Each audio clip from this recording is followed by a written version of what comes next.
malammu masih panjang, tidurlah yang nyenyak. Dalam berbagai kepercayaan, setan, entah yang dikonstruksi sebagai iblis atau yang hidup dalam jiwa jin dan manusia, adalah entitas yang membawa hasrat kegelapan. Namun kegelapan di sini bukan semata-mata ruang yang penuh dengan tone warna hitam atau godaan yang menjerumuskan. Lebih dari itu, kita akan melihat sisi pembagian waktu dari apa yang setan lakukan. Satu hadis akan saya ambil di sini. Tentu saja, kalau kita membahas waktu, saya tidak bisa lepas dari surat Al-Kahfi ayat 109 yang kemarin saya bacakan. Namun kita lihat dulu dari hadis ini. Rasulullah dengan retorikanya pernah bersabda, kurang lebih dapat diartikan seperti ini. Setan mengikat di tengkuk kepala kalian saat ia tidur dengan 3 ikatan yang pada masing-masingnya tertulis, malammu masih panjang, tidurlah yang nyenyak. Ketika setan mengatakan malammu masih panjang, waktu yang dikenal manusia seolah terubah. Mari kita bayangkan seperti ini. Kita tidur misalkan pukul 10 malam 22.00 dan seharusnya sudah terbangun pukul 4 pagi. Nah, pada pukul 4 itulah geliat setan akan muncul. Pertama, sebagai contoh pembuka, kita akan membahas geliat itu dalam wujud iblis yang secara langsung berbisik kepada manusia. Ketika bisikan itu terdengar, pukul 4 seolah terasa masih pukul 00, masih pukul 12 malam. Mengapa ini bisa terjadi? Manusia adalah makhluk yang asimilatif. Ia mampu membiasakan dirinya dalam suatu keadaan.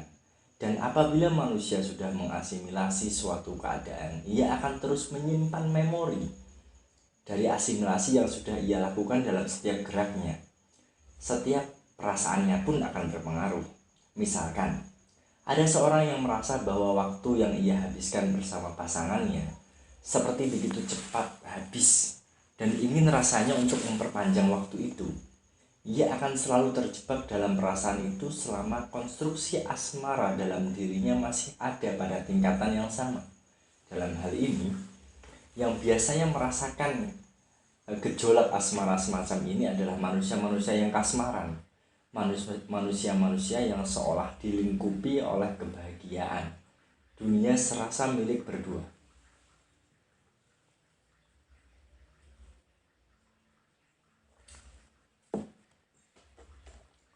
Lalu ada pula dikala manusia libur dari pekerjaannya setelah hari Senin sampai Jumat berpeluh begitu keras dalam bekerja.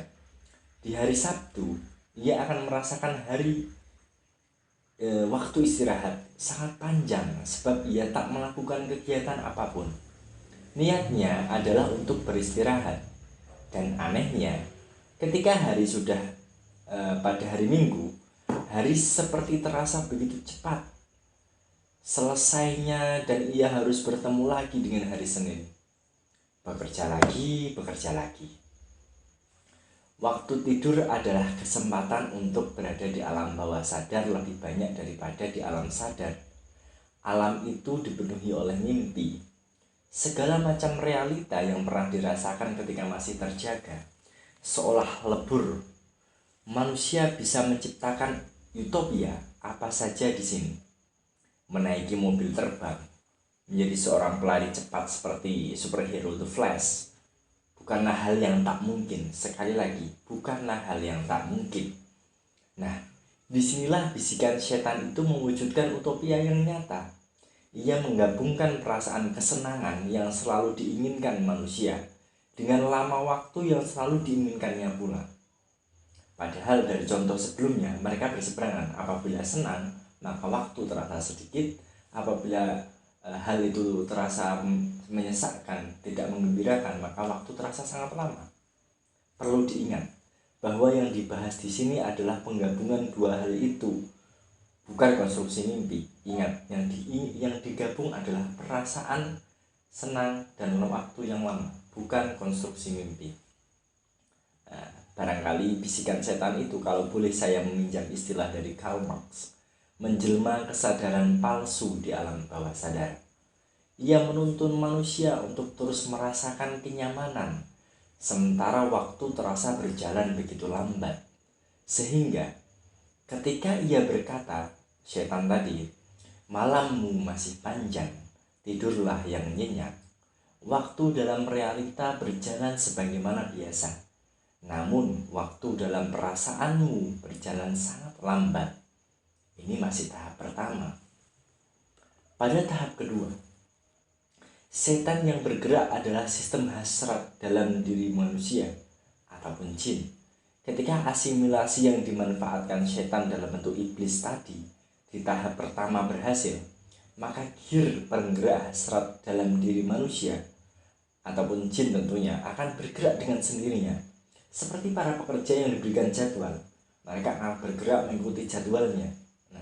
Memproduksi hasrat untuk melakukan tidur yang panjang, lelap dalam kenyamanan yang semu. Sementara itu, waktu terus berjalan maju. Seolah makhluk-makhluk yang menerima hal ini berada dalam kemabukan yang tak disadarinya. Nah, tidak heran apabila dalam hadis tersebut Rasulullah melanjutkannya seperti ini. Apabila dia bangun lalu berzikir kepada Allah, maka satu ikatan lepas. Nah, kita bahas dulu ini.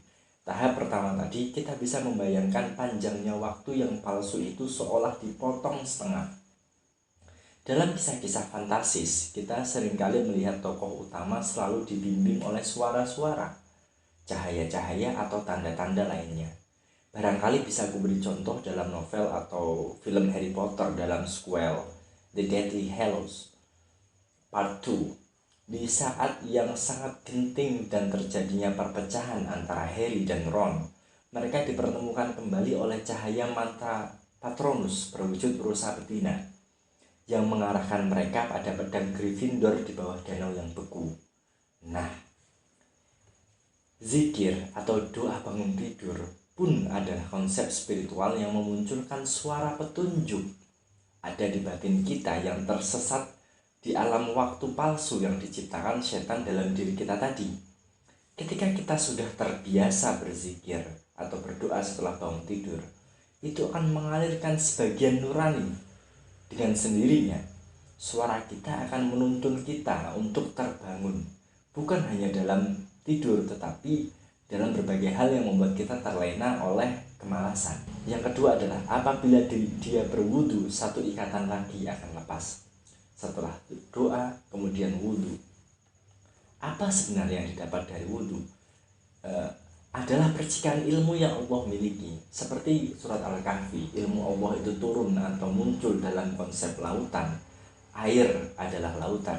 Dalam air yang didoakan, diyakini kemampuannya yang melalui proses spiritual dari ilahiyah yang terlibat dalam membangun pintu kehidupan kita. Sekali lagi, kita sedang mengambil ilmu Tuhan untuk mencapai kesempurnaan setelah tidur malam.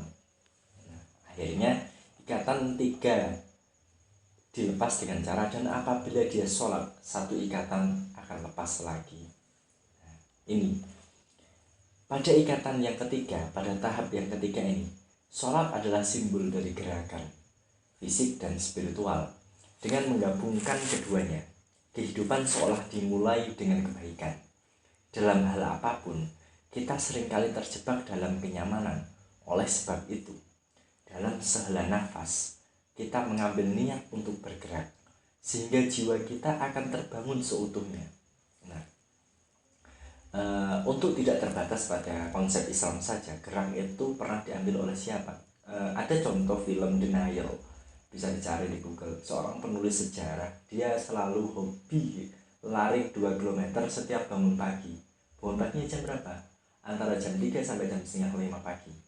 Ketika dia terbangun, begitu terbangun, dia cuci muka, dia mengambil langkah untuk berlari 2 km setiap harinya, dan itu menjernihkan pikirannya. Nah, oleh kenyataannya, hal ini memang sudah dibahas dalam Islam, dalam hadis Rasulullah ini kan. Sehingga Rasulullah meneruskan, di pagi hari dia dalam keadaan semangat dengan jiwa yang lapang.